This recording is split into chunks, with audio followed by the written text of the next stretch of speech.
ọba gbogbo akẹ́rùgbòde o ẹni olúwa bá fẹ́ jẹ́rọ̀ lọ́rùn ló dé aṣáájú ni mí alálàyé òdodo ọba gbogbo akẹ́rùgbò wọ gbóró pẹ̀sẹ̀ akọ̀sìn ni mí ti ń gbé ni mọ́lẹ̀ lókìjó akọ̀ egungun ni mí ti ró léjeléje òkòjà ni mí tẹnu ìbọn jò wàrà wòrò òòṣà tí Ṣàngó mi ò bá lè nà arẹ́kọ́ ló lè sá ajẹ́pọ̀mọ́ bá a ti ń sìpẹ̀ bolúkòso àyànràn náà ni ọba gbogbo akéwì tí ó bẹ̀rù ẹ̀wọ̀n èmi tí mo gbà sáàmì mo fọ mọ́tò tayín bí mo bá ń bá ọ ṣeré kò ní mọ́gì ọjẹ́ ajagbajúgbú ọkùnrin ogun ní èmi ọkùnrin ẹ̀rẹ̀gẹ̀dẹ̀ kàkàbìtì ọba akéwì gbáà mo ti ṣàlàyé fún yín ìgbà tí mo kàmpéènì f'Abíọ́dún ìgbéjọba tó bá ti fẹ́ tàráàlú irú ìjọba ọ̀hún làwa ń gbé lárugẹ mo ti ṣàlàyé fún yín wípé irú James Abíọ́dún Fádípẹ̀ là ń wá ìdí rèé tí mo fi kàmpéènì fún bàbá ẹ̀rù olóṣèlú ò lè bà mí títí kó ṣe rere kí n má lè pariwo ẹ̀ fáyé gbọ́ èmi ò sì ní fẹ́ràn olóṣèlú kó wà ìbàjẹ́ kí n má lè gbalẹ́gba orin àná tó bá ti jalè àwa ò gbalẹ́gba ọmọ àná lànà ó gbà àná ò ní pọmọ ọba kéwì nígbẹ̀yìn ọ̀rọ̀ èmi ti fẹ̀mí lakú nígbà tó ju ogún lé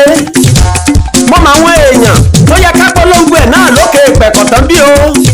mo gbèsè ọ̀nà ẹbí jẹ́ Fádípẹ̀ Abíọ́dún lé ní òṣùwọ̀n lóṣù mẹ́fà péré ọjọ́ mi lójú àrà tó dá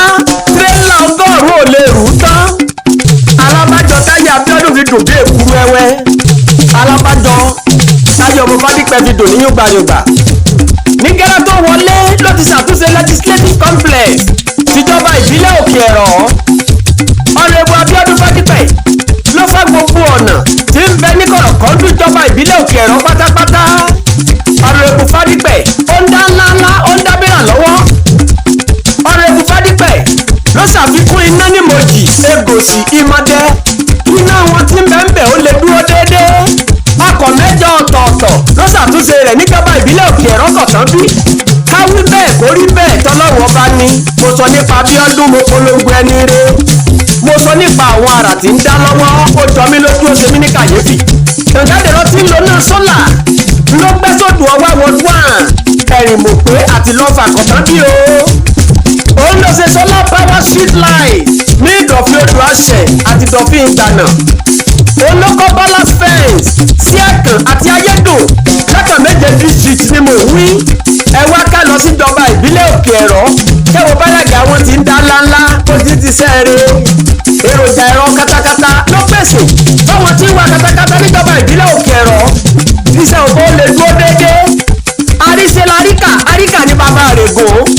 ọ̀rọ̀ ìgbà Abíọ́dún Fádípẹ̀ ló pín exercise books fáwọn ọmọ iléèwé alákọ̀ọ́bẹ̀rẹ̀ àtàwọn ọmọ iléèwé girama níjọba ìbílẹ̀ Òkè Ẹ̀rọ òun ló tún pín oògùn ọ̀fẹ́ sí gbogbo primary health care tí bẹ níjọba ìbílẹ̀ Òkè Ẹ̀rọ pátá alábàjọ tí wọ́n fi jáwé olúborí gẹ́gẹ́ bí ìjọba ìbílẹ̀ tí primary health care wọn dágájíá jù pẹ̀lú ẹ̀bùn $2 million ni wọ́n fi ta wọ́n lọ́rẹ sẹ́ẹ̀rí alága kánsù ti ṣe sẹ́ẹ̀rẹ́ alága kánsù tí wùsèwùsì ẹ̀dá múṣe ẹja fi ọlọ́pọlọ tó gbajúmọ̀ púpọ̀ ẹ̀rọ amúnáwá transformer olówó iyebíye ló gbé fún wọn ní kájọlà odò ọwọ́ ward 2 ni mò ń wí o iṣẹ́ tí ń lọ ní Ìrẹ́wọlé access road ní Ìlálẹ̀ gbogbo ayé lórí kò rújú rárá ẹ̀wọ́ àwọn alága kánsù tá a lè gbé gbòòsà fún gbòòrò ẹ̀wọ́ ẹni retí ṣiṣẹ́ akọni ara lòun dá níjọba ìbílẹ̀ Òkè Ẹ̀rọ bíntílẹ̀rí ńláńlá sì ń bọ̀ ọmọ àdèsí òun pọ̀lẹ́ wo kúnlé oúnjẹ lóko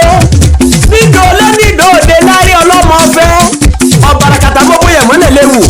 ẹni àdèsí bá ti fásitì tí ò bá lóyún ajẹpọmọ ló tán nínú olúwa rẹ̀